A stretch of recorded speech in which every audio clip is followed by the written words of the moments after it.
Hello, everyone, and welcome again to another Teacher Joseph podcast. This week, in our weekly lesson, we've been looking at housing and how in the UK the government provide a lot of housing. In some areas, the government own a quarter of all rentable accommodation.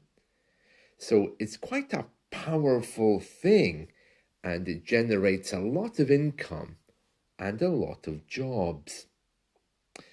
We have to say, however, that the verb to house is not always about people. For example, I can say that I was in the garden this morning and that my garden houses many different plants. It's strange to say that, isn't it, when we're thinking about a garden housing something. We can also use it in other ways. For example, my garden is home to many different plants. The UK is home to many different types of people and many different diversities. So, the verb to house is not always about housing accommodation. It can be used for anything which is contained in an area. The British Museum, for example, in London, houses some of the greatest treasures of the UK's history. It's important to remember that because this word pops up a lot. And then, of course, there's House as a surname. I'm sure you've all heard of Dr. House, the famous TV show. And even Doogie Howser. Now, I do understand that's not quite the word house and probably comes from a different source, but it does sound the same. He also was a doctor, I think, in the 80s or 90s. And it doesn't end there.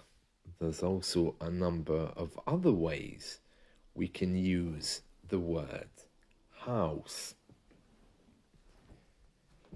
Think, for example, the last time you were at the zoo, there was the monkey house or the lion house. Or if you were in London, maybe you came across Broadcasting House, the place where the BBC broadcasts from. Well, apart from those, there's others as well. If you go to the theatre, sometimes there's a full house, and the theatre is referred to as the house. And then there's also other examples too. For example, the Parliament building, when they're debating inside, they often talk about the chambers or the house. And in American politics especially, you hear the word house a lot, referring to the different chambers of debate. They have the upper house and the lower house. So it seems that the word house is never ending. And then there's the verb that we spoke about earlier. You know, in the UK, we have a lot of prisons, and everyone's saying that they're very, very overcrowded. So our new government is looking to relieve the pressure by allowing many of the prisoners out early and to try to move away from this idea of punishing bad people, to integrate them into society and retrain them. Well, I'm very pleased to hear that because, you know, this idea that one man is good and the other is bad is definitely something that comes from our religious past.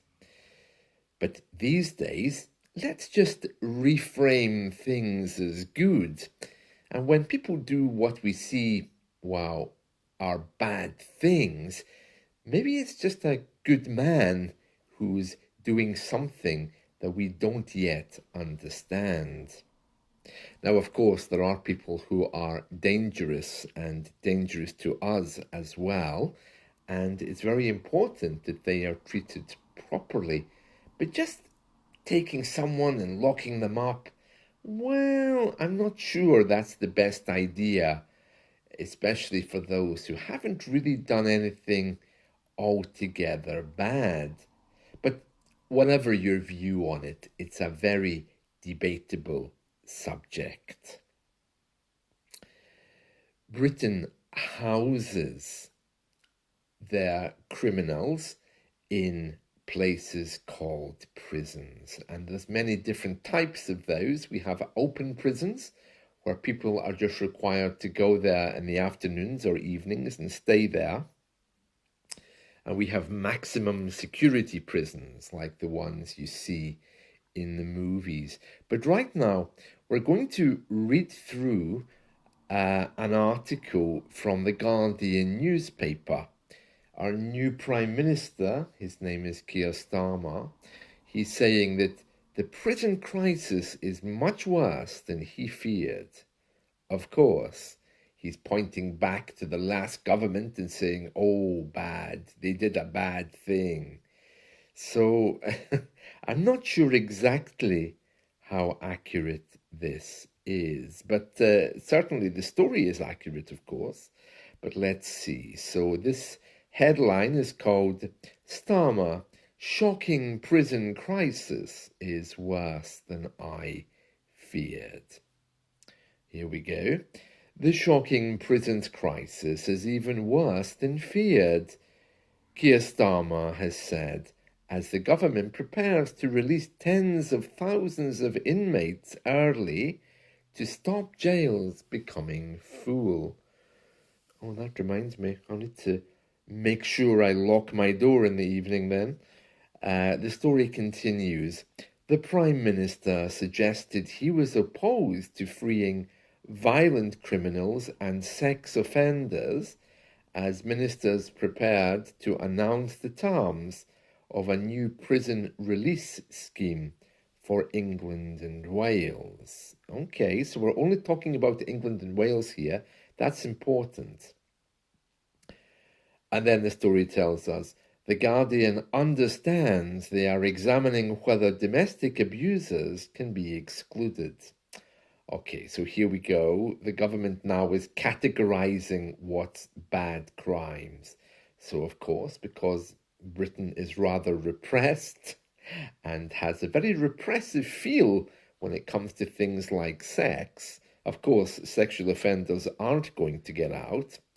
But domestic abusers, that's men who hit their wives and wives who violently punish their husbands, that's still being considered. Yeah, I just love it when our governments play moral, as we say, because, you know, this used to be the role of the church to give us what's right and what isn't. But now the government, of course, take on that role. And it says here, the scheme is expected to allow early release for those who have served 40% of their sentence instead of 50% under current rules for inmates serving sentences. The sentence is how much you go to, or how long you go to prison for. It says here, the last Prime Minister was supposed to do all of this, but of course he didn't. Yeah. And then it says, it is shocking for our country to have got into a state where we have too many prisoners and not enough prison places. It makes it sound like a hotel, doesn't it? That quote is from Keir Starmer. So, yeah, big questions there about what we're going to do with prisoners.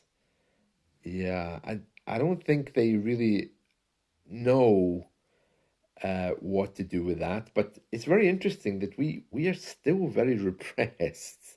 We just don't seem able to deal with particular moral issues.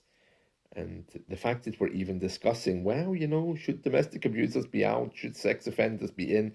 It just shows that something is very wrong, because you can't just make decisions and those kind of things. You should be retraining society so that they don't do the bad things in the first place. I always thought, it's just my personal opinion, that Britain looks to me like it's a sinking ship. And every time water pops up from the bottom, the government rush to pass a law to make sure that that can't happen again. And then, of course, they rush to cover every bit of water that comes into the boat to ensure the boat stays afloat. But they're not looking at why water is coming into the ship. And the truth is, the people are changing far quicker than the government can pass laws. So it's kind of worrying. Well, let's get back to our story. It says here, this is by Keir Starmer, our new Prime Minister. Some of what we found is shocking. The situation is worse than I thought it was. I'm pretty shocked. It's reckless. So he's obviously pointing the finger clearly at the last government, saying that they didn't do what they should. But letting all the prisoners out? Well, I'm sure they'll be happy about that, but I'm not sure. And I'm not sure they should be deciding who gets out either. Isn't that not a matter for the courts, maybe? Let's see. Yeah, there's all kinds of things here. It's too long to go into, but certainly Keir Starmer is saying that he will put more pressure on jails. And apparently there is someone in the government called the Domestic Abuse Commissioner. I don't know who that is, but it looks like it's somebody who takes responsibility for there's a picture over here, who takes responsibility for domestic abuse. Yeah, here she is. Nicole Jacobs, the government's Domestic Abuse Commissioner, has written to the Prime Minister to highlight that the current prisons crisis is taking place at a time of historically low rates of convictions. And then there's a picture of her here. I mean, she looks harmless enough, but I'm not sure about this. I wonder why they need a domestic abuse commissioner. Do you remember the time the government came up with the loneliness minister? That was a job that didn't last so long, because I think once people realized how much she was earning, and her job was simply to try to get old people to talk to each other, that quickly died a death. So our new government just came in. So I suppose she must just have been appointed, I guess, the Domestic Abuse Commissioner.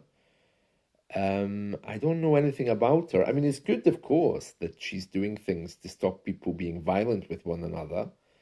But again, you can't just keep having a government and appointing people for every single thing in society. Surely empowering people and forcing them or encouraging them to change is the way to do this, through the school system, through the education system. I mean, there was a guy yesterday running around with a crossbow who slaughtered an entire family. He was 26 years old. I don't know what to say about that. Well, anyway, I've complained enough in this podcast. But my point is that our prisons house some of the most dangerous people in the country, and it seems that they also house others that will be allowed to leave based on the government's self-imposed regulations or declassification, and that's it. So I hope you've enjoyed this, and let's talk again soon. See you. Bye.